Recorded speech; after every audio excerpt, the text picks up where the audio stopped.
The city was his, Vincent the Wolf Caruso. It sprawled beneath him like a submissive beast.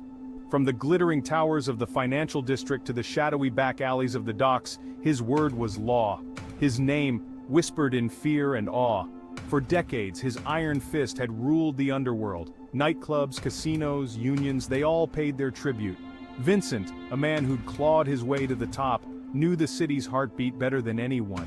He knew its secrets, its desires, and its fears. Vincent thrived in the shadows. He was a predator, cunning and ruthless, but beneath the hardened exterior, a flicker of humanity remained. He loved his family fiercely, the only sanctuary in his world of violence. He believed in loyalty, a principle forged in the crucible of the streets. But the streets had a way of changing the rules, and the wolf was about to face an enemy unlike any he'd encountered before. At first it was just a whisper, a rumor of a new player. Someone moving silently, acquiring territory, consolidating power. They called him the Ghost, a phantom operating in the shadows, his identity a shroud of mystery. Vincent, a man who prided himself on knowing everything, found himself irritated. He dismissed it as a nuisance, a minor annoyance to be dealt with in due time. Then came the offer, a proposition delivered through intermediaries, a meeting. The Ghost had something of interest to Vincent. Rare diamonds, smuggled from the African mines, their value enough to disrupt the balance of power. Vincent, intrigued but wary, agreed to the meeting.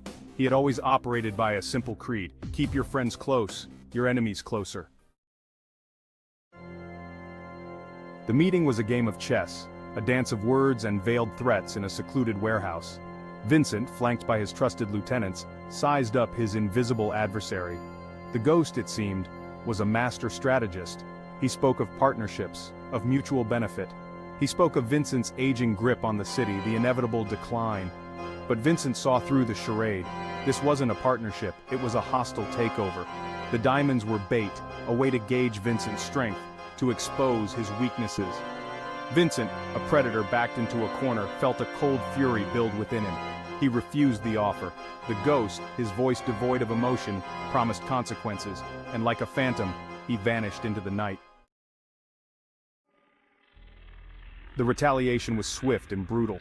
Businesses Vincent controlled were hit, loyal associates turned up dead.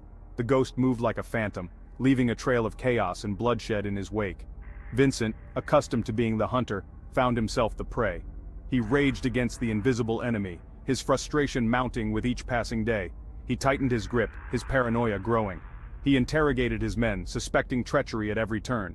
But the Ghost had covered his tracks well. He was a phantom, a whisper in the wind, always one step ahead. Vincent, used to the tangible comfort of power, felt it slipping away. This wasn't a war for territory, it was a war for his very soul.